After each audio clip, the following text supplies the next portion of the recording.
Ki Hajar Dewantara, a national education pioneer in Indonesia. Long time ago, during the Dutch colonial era, education was limited for certain people only, such as aristocrats and people who wanted to be government employees. However, Ki Hajar Dewantara created a great change. He thought that all native Indonesians had the same opportunity and deserved to have education. Then, to make it happen, he founded Taman Siswa School in 1922. Aristocratic title was no longer used in the school. It was the brand new beginning for Indonesian people to have an independence in education regardless of social status.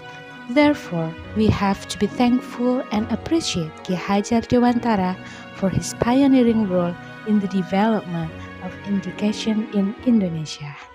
Assalamualaikum warahmatullahi wabarakatuh. Perkenalkan, saya Maria Fatmawati, calon guru penggerak Angkatan 5. Saya adalah seorang guru bahasa Inggris di SMP Negeri 4 Trenggalek. Pada kesempatan kali ini saya akan memaparkan pemikiran filosofi Ki Hajar Dewantara.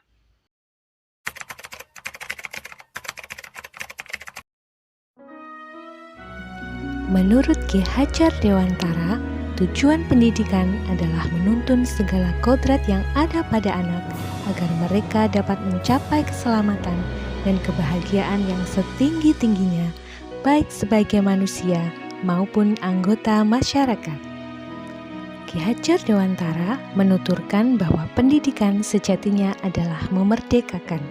Ini artinya dalam proses menuntun, anak diberi kebebasan untuk mengembangkan minat, bakat, dan potensinya, dan pendidik bertindak sebagai pamong yang menuntun serta mengarahkan anak agar tidak kehilangan arah dan membahayakan dirinya.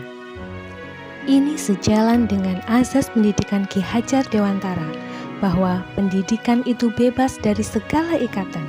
Pendidik dengan suci hati mendekati sang anak, tidak untuk meminta suatu hak, melainkan untuk berhamba pada sang anak. Kata berhamba di sini memiliki makna bahwa pendidikan harusnya berorientasi atau berpusat pada murid, memberikan pelayanan terbaik pada murid, namun tetap memperhatikan harkat dan martabatnya sebagai pendidik. Oleh karenanya, Ki Hajar Dewantara mengibaratkan pendidikan sebagai persemaian dari berbagai benih, di mana guru ibarat seorang petani yang merawat benih dan murid sebagai beragam benih yang ditanam. Benih yang kurang baik pun apabila ditempatkan di tanah yang subur, mendapatkan pupuk, air, cahaya matahari, serta perlakuan yang tepat oleh petani, maka ia tumbuh menjadi tanaman yang baik. Begitupun sebaliknya, benih yang baik jika ditempatkan di tanah yang gersang, tidak mendapatkan pupuk, air, atau cahaya matahari dan perlakuan yang tepat dari petani, maka ia pun tak akan bisa tumbuh menjadi tanaman yang subur. Setiap benih mempunyai kodratnya masing-masing. Biarlah benih jagung tumbuh menjadi jagung, dan biarlah benih padi tumbuh menjadi padi. Tak perlu memaksakan kehendak agar benih jagung tumbuh menjadi padi. Begitupun sebaliknya. Begitu juga anak didik kita. Mereka memiliki berbagai keragaman bakat dan potensi, juga keunikan masing-masing. Sebagai pendidik, kita hendaknya mampu menghargai keberagaman, bukan malah memaksakan untuk menyeragamkan keberagaman. Selanjutnya, Ki Hajar Dewantara juga menganalogikan pendidikan seperti sistem tata surya yang selalu bergerak, tidak pernah berhenti dari waktu ke waktu. Coba kita bayangkan jika planet-planet berhenti berputar, maka tentu akan terjadi kehancuran. Begitupun dengan pendidikan.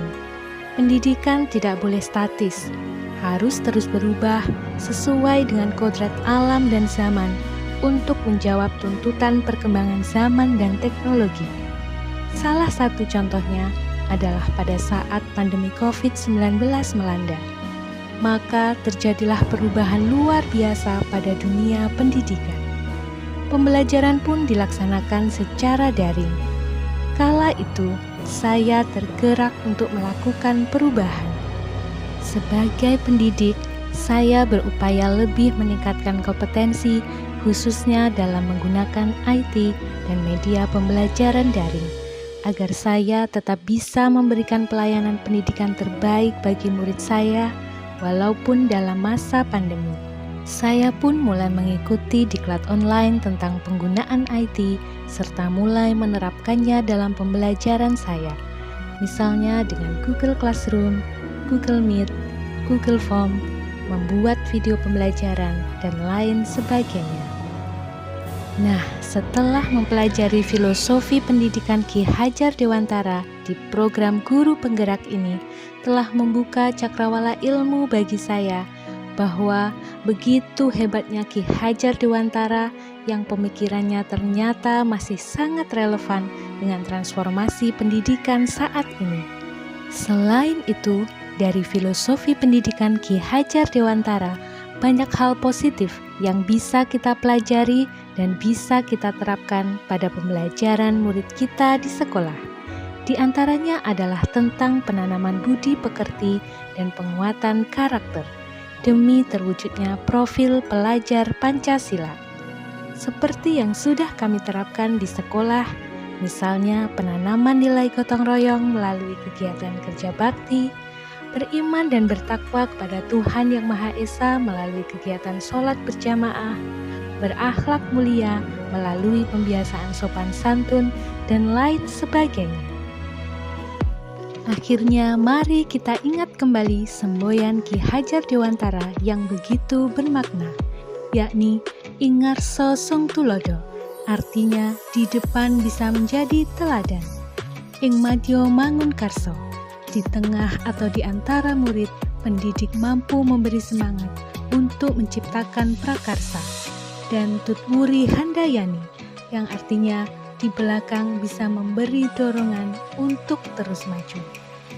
Karena memang begitulah seharusnya jiwa seorang pendidik sejati. Wahai calon guru penggerak dan pendidik di seluruh negeri, mari kita lanjutkan perjuangan Ki Hajar Dewantara untuk membawa anak didik kita menuju kemerdekaan dalam belajar. Salam bahagia, salam guru penggerak. Wassalamualaikum warahmatullahi wabarakatuh.